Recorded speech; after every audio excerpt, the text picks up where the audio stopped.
आज मैं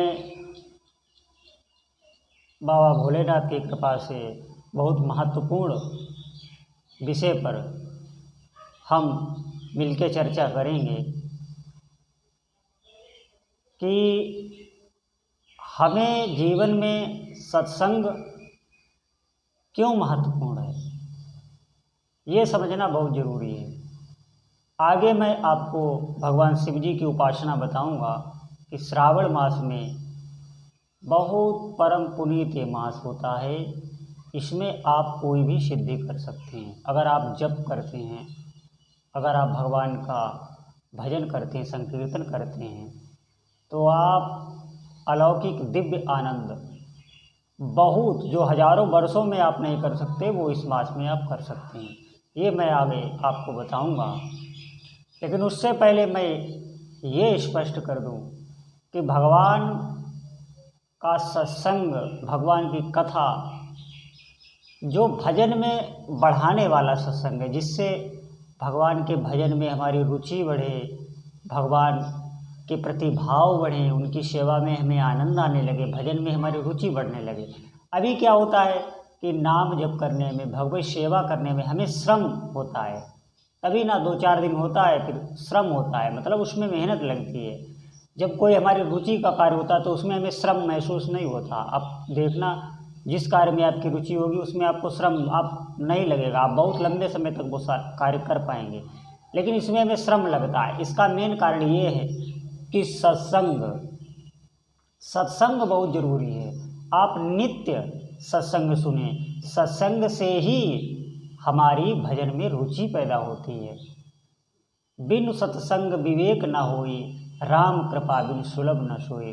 भगवान शिव जी ही कृपा से मैं कुछ कह पा रहा हूँ और आप सुन पा रहे हैं। श्रोता वक्ता से भी धन्य होता है, क्योंकि श्रोता की एनर्जी से ही वक्ता बोलता है। आप ये न समझिए सुनने वाले के पुण्य कम होते हैं। केवल श्रवण मात्र से ही बहुत बहुत विघ्न चले जाते। भगवान की कथा सुनने का तो बहुत बड़ा फल है। आप भगवान की कथा, आप सत्संग भगवान का सुनते हैं तो उससे बहुत से विकार दूर हो जाते हैं। खाली श्रवण से ही पुण्य बढ़ते हैं। आप हमारी बात पर विश्वास करिए, केवल श्रवण मात्र से ही, क्योंकि श्रवण के बाद ही तो चिंतन होने लगता है।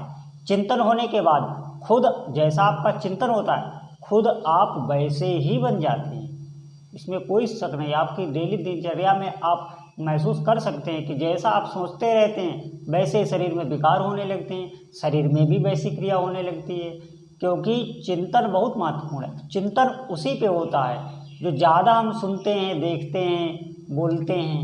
अब जिह्वा से तो भगवान का नाम आप उच्चारण कर ही रहे हैं और कीर्तन भगवान का सत्संग भी सुन रहे हैं। श्रवण से बहुत बहुत लाभ होता है।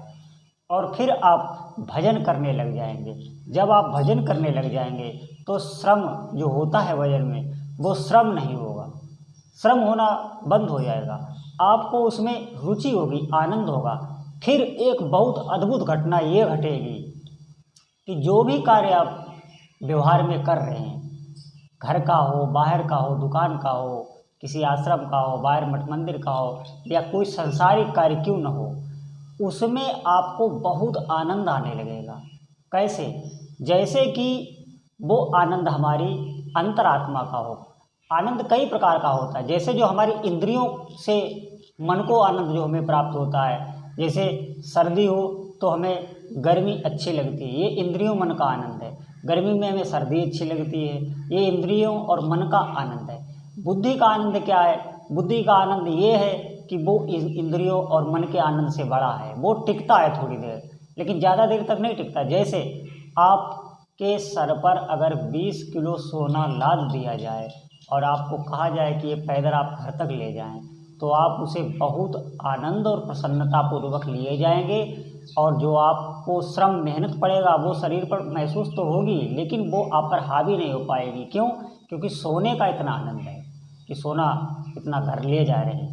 और वही आप पर 20 किलो अगर ईंटा लाद दी जाए तो आप एक पग भी नहीं चलेंगे, फेंक देंगे, भैया हमारे बस का नहीं, इतनी मेहनत हम नहीं कर पाएंगे, पहले ही हिम्मत हार जाएंगे।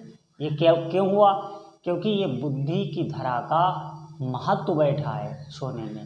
ऐसे ही जब आप भजन करते करते आगे बढ़ेंगे, बात माने कुछ ही दिनों में, तो आपको जो बुद्धि के धरा का भी ऊपर आनंद है, जिसे हम सच्चिद आनंद कहते हैं, जो हमें अपने भगवान से, अपनी अंतरात्मा से, जहाँ से हम बोल रहे हैं वहाँ से जो प्रकट होगा, फिर उस आनंद में आप सब कार्य करेंगे। बात माने बड़े से बड़ा जो कार्य आप नहीं कर पाते हैं, आप देखना, आप भजन भगवान का स्टार्ट कीजिए, वही कार्य आप इतने अच्छे ढंग से करेंगे, इतने अच्छे ढंग से करेंगे और आपको पता भी नहीं चलेगा और कार्य बहुत ही अच्छे तरीके से संपन्न हो जाएगा।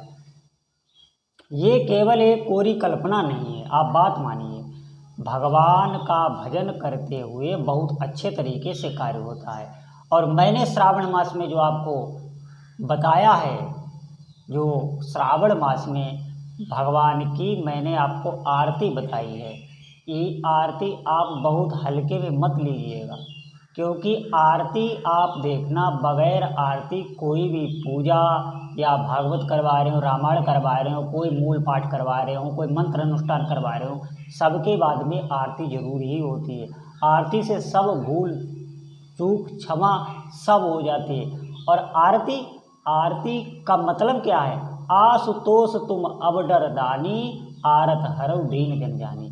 जो आरत होते हैं, आरत मतलब आप पर कोई दुख पड़ा, कोई संकट पड़ा, कोई आपकी मनोकामना पूरी नहीं होती, उसके लिए ही तो आरती है, वो इसीलिए आरती गाई जाती है। आरती मात्र अपने मनोवांछित फल, कोई क्लेश, कोई संकट को दूर करने के लिए निश्चित आरती है, निश्चित जो गावे सुख संपत्ति पावे। आरती में, हर आरती में ये लिखा रहता है, लेकिन हम आरती पर हमें विश्वास ही नहीं होता।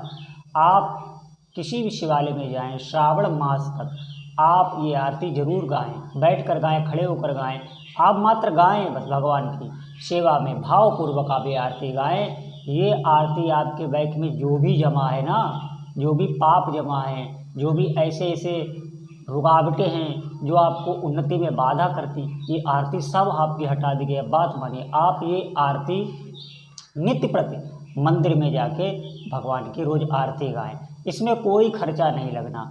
भजन आपको रोज का रोज, ये जो नाम जब हम बता रहे हैं, नाम लेखन बता रहे हैं, या जो हमने मंत्र अनुष्ठान बताएं, इनको आप नित्य करें। नित्य आपको करना है, जिसको जो रुचे, जिसके जो इष्ट देवता हों, आपको भजन रोज करना है। आपको सत्संग नित्य सुनना है। अगर आप सत्संग नहीं सुनेंगे तो आपका भजन नहीं हो पाएगा, क्योंकि ये दो पैर चलते हैं। जैसे सत्संग के बगैर भजन नहीं चल सकता, क्योंकि जब आपको उसकी महिमा पता नहीं होगी, आपका उत्साह नहीं बढ़ेगा, तो फिर आपका भजन होना फिर मुश्किल है।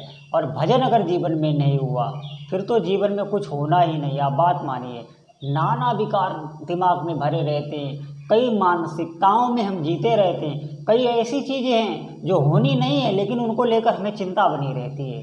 कई ऐसे विकार है, कोई कार्य अच्छा हम करने जा रहे हैं, कोई उन्नति का कार्य करने जा रहे हैं, तो मन में उसमें बार बार नकारात्मक सोच फेंकता रहता है, अगर ऐसा नहीं हुआ तो ऐसा नहीं। ये सब पता क्या है? ये सब भ्रम होते हैं, ये सब भजन से ही जाते हैं।